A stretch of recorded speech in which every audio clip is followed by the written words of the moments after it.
ఎందుకంటే పెట్టే వార్షిక బడ్జెట్ ఫిబ్రవరి 1నే ప్రవేశపెడతారు. అట్లాంటి అతి ముఖ్యమైన ఈ రోజు, ఎందుకంటే వీళ్ళకి తెలుసు 8+8 గుండు 0 అనేది కాంగ్రెస్ బీజేపీకి తెలుసు.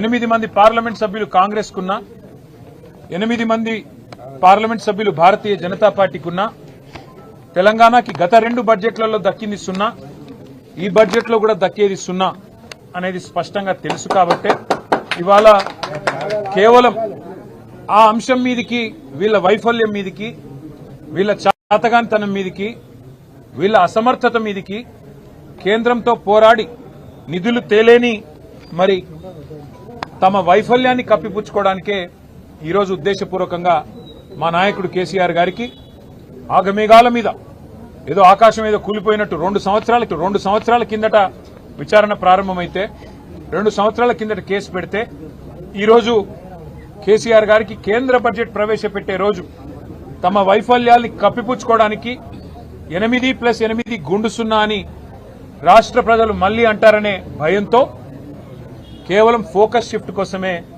ఈరోజు ఇక్కడ కేసీఆర్ గారికి ఒక ఆదివారం పూట, అది కూడా విచారణ అని చెప్పి వారు ఎంబడబడ్డారు. నిజానికి ఈ సిట్ ఏదైతే ఉందో వారు చట్టాన్ని గౌరవించలేదు. భారత ప్రభుత్వం పార్లమెంట్ ద్వారా తెచ్చిన బిఎన్ఎస్ఎస్ చట్టాన్ని కూడా వీరు గౌరవించలేదు. అందులో పొందుపరిచిన నిబంధనలు కూడా గౌరవించలేదు. ఆ విషయాన్ని నిన్న మా ఆర్ఎస్ ప్రవీణ్ గారు చాలా వివరంగా మీకు చెప్పారు. సిట్ చట్టాన్ని గౌరవించలేదు. కానీ మేము ఒక బాధ్యత గల పార్టీగా, తెలంగాణ ప్రజల గొంతుగా, తెలంగాణ ప్రజల ప్రతినిధిగా పెద్దలు కేసీఆర్ గారు ఈరోజు సిట్ చట్టాన్ని గౌరవించకపోయినా, రాష్ట్ర ప్రభుత్వం ఆడిచ్చినట్టు ఆడుతున్నా, కేసీఆర్ గారు మాత్రం చట్టం మీద, న్యాయం మీద ఉన్న గౌరవంతో పూర్తి స్థాయిలో ఇవాళ విచారణకు సహకరించి, ఆయనకు నిజానికి ఇక్కడ రావాల్సిన అవసరం లేదు. తాను నివాసం ఉండే చోటే నేను విచారణకు హాజరవుతాను అని చెప్తే ఏ కోర్టు అయినా వెంటనే తీర్పిస్తుంది. ఎందుకంటే గతంలో ఎన్నో ప్రెసిడెంట్స్ ఉన్నాయి. కానీ కేసీఆర్ గారు మాత్రం తాను ఏ తప్పు చేయలేదు కాబట్టి, మేము ఏ తప్పు చేయలేదు కాబట్టి నిజాయితీగా ఈరోజు వారు రావాల్సిన అవసరం లేకున్నా, అవసరమైతే న్యాయస్థానాన్ని ఆశ్రయించే అవకాశం ఉన్నా, చట్టాన్ని గౌరవించే ఒక రాజ్యాంగబద్దమైన పదవిలో ఉన్న గౌరవ ప్రతిపక్ష నాయకుడిగా, తెలంగాణ తొలి ముఖ్యమంత్రిగా, గౌరవ ప్రజాప్రతినిధిగా వారు ఈరోజు సిట్కి సంపూర్ణంగా సహకరించారు. వారు అడిగిన ప్రతి ప్రశ్నకి స్పష్టంగా కుండబద్దలు కొట్టినట్టుగా సమాధానం ఇచ్చారు. ఈ రోజుతో నాకు అర్థమైన కాడికి, నాకు తెలిసిన కాడికి, మరి ఈ రాష్ట్రంలోని పోలీస్ యంత్రాంగానికి, ముఖ్యంగా ఈ రాష్ట్ర డీజీపీకి, సిట్కి నాయకత్వం వహిస్తున్న పెద్దలకి ఒక విషయం తేటతెల్లమైందని నేను అనుకుంటా ఉన్నా. అసలు ఎలాంటి తప్పు జరగలేదు అనే మాట స్పష్టంగా ఈ విచారణను నిర్వహిస్తున్న అధికారులకు ఇవాళ తేటతెల్లమైందని చెప్పి నేను భావిస్తా ఉన్నా. ఎందుకంటే నిజానికి ఏ తప్పు జరగలేదు, ఏ తప్పు ఎక్కడా కూడా మా ప్రభుత్వం ఎన్నడూ చేయలేదు.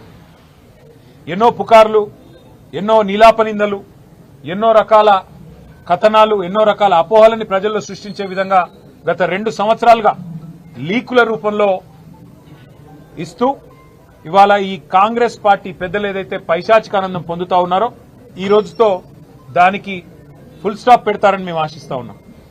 మీడియా కూడా దయచేసి నా ప్రార్థన, ప్రతిసారి విచారణ జరగంగానే మీ దగ్గరికి ఏదో లీకుల రూపంలో పంపుతారు. ఆ లీకులను దయచేసి విశ్వసించకండి. ఆ లీకులు ఎటుబడితే అటు బాధ్యత రాహిత్యంగా ఏవైతే ఇవాళ కావాలని, నిజంగానే ఏమైనా చెప్పేది ఉంటే స్పష్టంగా స్టేట్మెంట్ ఇవ్వచ్చు.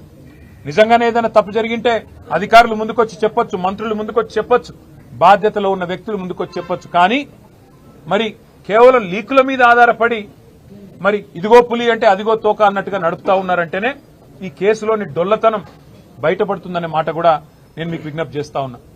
మరి పరిస్థితులు ఇట్లా ఉంటే, ఒకవైపు కేంద్ర బడ్జెట్లో రాష్ట్రానికి అన్యాయం జరిగితే, కేంద్రం కనీసం ఎంగిలి మెతుకులు కూడా మనకు విధించకపోతే, బాధ్యతలో ఉన్న మంత్రులు, బాధ్యతలో ఉన్న ముఖ్యమంత్రి గారు ఎక్కడుండాలా, ఏం చేయాలి? ఈరోజు మంత్రులేమో కేసీఆర్ గారిని తిరుగుతా ఉన్నారు, ముఖ్యమంత్రి గారేమో గాలి తిరుగుడు తిరుగుతా ఉన్నాడు.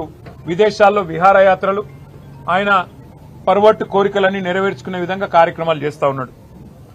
మున్సిపల్ ఎన్నికలు ఒకవైపు జరుగుతూ ఉన్నాయి. రేపు చివరి రోజు నామినేషన్ విత్డ్రాల్స్ కి ఇంకా ఇతరత్ర కార్యక్రమానికి బీఫామ్ ఇచ్చేదానికి రేపో ఎల్లుండో. అలాంటి ఈ పరిస్థితుల్లో మున్సిపల్ ఎన్నికల్లో ప్రధాన ప్రతిపక్షంగా మేము ఎక్కడికక్కడ పోరాటం చేస్తుంటే క్షేత్రస్థాయిలో మా ఏకాగ్రతను దెబ్బతీయడానికి, ప్రజల అటెన్షన్ డైవర్ట్ చేయడానికి మళ్ళీ ఈ కాక్ అండ్ బుల్ స్టోరీ ఒకటి తయారు చేసి ఏదో జరిగిపోయింది వాళ్ళ కేసీఆర్ గారిని ఏదో విచారిస్తున్నారు, గ్రిల్ చేస్తున్నారు అంటూ కథనాలు వడ్డించి వార్చిన మరి ఈ ప్రభుత్వ అధికారులు వారికి ఇవాళ ఇతోధికంగా ఆదేశాలు ఇస్తున్న కాంగ్రెస్ పార్టీ పెద్దలు చూస్తూ ఉంటే మాకు అర్థం కావట్లేదు. ఈ అసత్య కథనాలు, ఈ లీకులు, ఈ అబద్దాలు, ఈ అదిగో పులి అంటే ఇదిగో తోక అనే పనికిమాలిన వ్యవహారం అంతా చూస్తూ ఉంటే అసలు ఈ విచారణ ఎవరి ఆధీనంలో జరుగుతుందో మాకు అర్థం కావట్లేదు. ప్రదేశ్ కాంగ్రెస్ కమిటీ అధ్యక్షుడు మహేష్ గౌడ్ గారి నాయకత్వంలో సిట్ ఉందా లేక అధికారుల ఆధీనంలో ఉందా మాకైతే అర్థం కావట్లేదు. విచారణ చేసేది సిట్టా లేక పీసీసీయా లేక బీజేపీనా అది కూడా మాకు అర్థం కావట్లేదు. వాళ్ళ రాష్ట్రంలో ఎంత దయనీయమైన పరిస్థితులు ఉన్నాయంటే నిన్నటికి నిన్న హైదరాబాద్ నడిబొడ్డున కోటిలో సుల్తాన్ బజార్ పరిధిలో పొద్దున 8 గంటలకి తుపాకీతో కాల్పులు జరిపి లక్షల రూపాయలు దొంగలు ఎత్తుకొని పోయినా వారి గురించి పట్టించుకునే నాదుడు గాని, ఈ రాష్ట్రంలో ఇంత దిగజారిన శాంతి భద్రతల గురించి పర్యవేక్షించేవాడు గాని, సమీక్ష చేసేవాడు గాని ఈ రాష్ట్రంలో ఎవరు లేరు. చివరికి ఎంత దారుణం అంటే గంజాయి స్మగ్లర్లు ఈ రాష్ట్రంలో ఒక ఎక్సైజ్ కానిస్టేబుల్ ను బండి ఎక్కించి ఆ అమ్మాయిని చంపేస్తే కూడా ఈ రాష్ట్రంలో అడిగే నాతుడు లేడు, పట్టించుకునే వాడు లేడు. ప్రభుత్వం నుంచి స్పందన అనేది సున్నా. అంటే ఎంత దయనీయమైన పరిస్థితుల్లో ఈ రాష్ట్రంలో శాంతి భద్రతలు ఉన్నాయో దీన్ని బట్టే చెప్పొచ్చు. సమ్మక్క సారక్క జాతర కోట్లాది మంది ప్రజలు గొప్ప జాతరగా తెలంగాణ కుంభమేళగా జరిగే అద్భుతమైన పండుగ, తెలంగాణ ప్రజలకు అత్యంత ప్రీతిపాత్రమైన పండుగ. అలాంటి పండుగలో అధ్వాన్నమైన ఏర్పాట్లున్నాయని చెప్పి అక్కడ భక్తులు తిరగబడుతుంటే, అక్కడ భక్తులు ఇవాళ చివరికి మంత్రుల అద్దాలు ధ్వంసం చేస్తుంటే, మంత్రుల కార్ల అద్దాలు ధ్వంసం చేస్తుంటే ఎంత అధ్వానంగా ఈ రాష్ట్రంలో ట్రాఫిక్ నిర్వహణ, శాంతి భద్రతల నిర్వహణ, కనీసం ప్రజల మనోభావాల్ని గౌరవిస్తూ తెలంగాణ కుంభమేళాలో కనీస ఏర్పాట్లు కూడా చేయలేకపోతే సమీక్షించేవాడు లేడు. ఎక్కడున్నారయ్యా ముఖ్యమంత్రి గారంటే గాలి మాటలు మాట్లాడుతూ గాలి తిరుగుడు తిరుగుతా ఉన్నారు. రాష్ట్రంలో మాత్రం లేరు. ఇవాళ మాకు అర్థమైంది ఏంటంటే ఈ వ్యవహారం మొత్తం చూస్తుంటే గత వారం రోజులుగా కాలక్షేపం ఏదైతే చేస్తున్నారో, ముఖ్యమంత్రి గారు తిరిగి తెలంగాణలో వచ్చే వరకు మరి గతంలో ఓ సినిమా వచ్చింది, హిట్ 1, హిట్ 2, హిట్ 3 అని 3 భాగాలుగా. అట్లాగే సిట్ 1, సిట్ 2 అని చెప్పి టైంపాస్ కార్యక్రమం చేస్తా ఉన్నారు. ఎందుకు చేస్తున్నారో వారికే తెలవాలో మాకైతే తెలియదు. కేవలం ఏదో జరిగిపోయినట్టు ఇదిగో పులంటే అదిగో తోక అని ఒక డ్రామా తప్ప ఏమీ లేదు. ఒకటి మాత్రం చివరిగా నేను చెప్పదలుచుకున్నా, కేసీఆర్ గారి మీద బురద జల్లాలి అనుకుంటే అది సూర్యుడి మీద ఉమ్మేయడమే అవుతుంది. అది తిరిగి వచ్చి తమరి ముఖం మీదే పడుతుంది రేవంత్ రెడ్డి గారు.